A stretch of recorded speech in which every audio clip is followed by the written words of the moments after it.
шал донсолгож байна. Байшингийн хэнийг ирсэн бололтой. Байшингийн шинэ эзэн ирсэн бололтой. Ихнэр хүүхэдтэйгэн ирсэн бололтой. Ирсэн бодолтой би хөвтөж байна.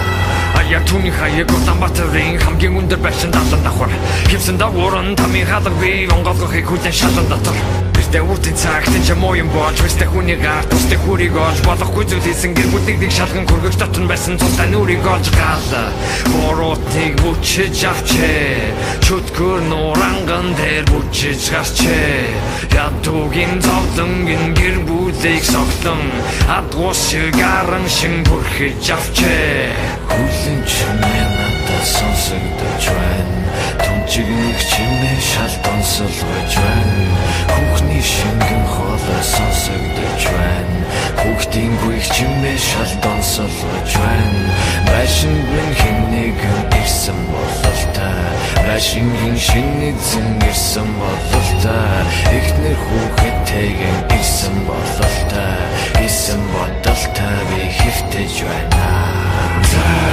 Шин дундуур чамайг цоо ширтгэхин зай зочдын цус нүжөөрн хэртгэхин зай аимшигтай түүхтэйгэн байшингийн зай харадвал биткинэ оролгүй тай амсарын улаанаар будагцсан байна хэн нэгний цогцсон болгоцсон байна амсарын улаанаар будагцсан байна хэн нэгний цогцсон болгоцсон байна